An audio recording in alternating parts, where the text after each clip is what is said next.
स्पोर्ट्समधले, आणि आजही मला असं वाटतं जसं काही नोकरीत नव्याने रुजू होईल अशी त्यांची तब्येत आहे. म्हणजे मी एक जुना रिसर्च पेपर वाचला सर. 100 माणसं जर 12 कोटी लोकांना MPSC सिलेक्ट झाली तर त्यांचं पुढं काय होतं, याचा एक इंटरेस्टिंग अभ्यास मी वाचला. अशा 100 ऑफिसरपैकी 6 लोक वयाची 58वी पण गाठत नाही, हे कागदावर आहे. 4 माणसं त्याच्या आधीच ॲक्सिडेंटने वगैरे मयत होतात. 12 माणसं साधारण subject to departmental enquiry retire होतात. 15 माणसं साधारण रिटायरमेंटच्या दिवशी जेलमध्येच असतात. राहिलेल्या माणसांनी रिटायरमेंट झाल्यानंतर जर तुम्ही कुठे विचारायला गेले की हे भाऊसाहेब कुठं बसत होते, आपल्याला काही आयडिया नाही.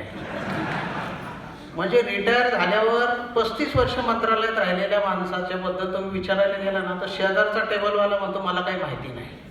असं गव्हर्नमेंटच्या जॉबच्या बाबतीत आहे. अशा 80 माणसाचे एका माणसाचं नाव होतं आणि त्याच्यामध्ये दळवी साहेब आहे. दुसरीकडे सरकारी काम एवढं अवघड झालं आहे की मी जेव्हा सांगली कलेक्टर झालो, मला अजून आठवतं पहिला जो माणूस मला भेटला, बघा किती आंतरराष्ट्रीय दर्जाचे लोक आपल्याकडे आहेत. पहिला जो माणूस मला भेटला सांगलीतला, त्याने मला आल्या आल्या मी चार्ज घेतला की 10 मिनिटात एक अर्ज घेऊन आला. साहेब, गावाच्या पाणीपुरवठा योजनेत लाखो रुपयाचा भ्रष्टाचार झाला आहे, त्याची चौकशी करा.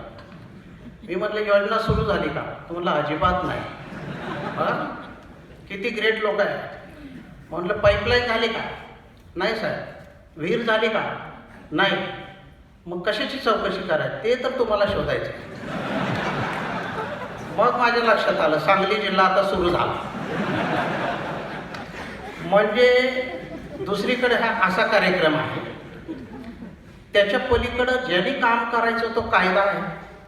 त्या कायद्याची तर एवढी वाईट अवस्था आहे की ते कायद्याचं पुस्तक पूर्ण वाचलेला ह्या सभागृहात नाही, अख्ख्या देशात एकही माणूस सापडायचा नाही. बरं, त्याचे शब्द एवढे अवघड असतात, ज्या अर्थी लिहिलं आहे त्याचा अर्थ काय होतो हे कोणालाच कळत नाही. त्यामुळे 2-4 मिनिटांनंतर माणूस ते कायद्याचा नाद सोडून देतो.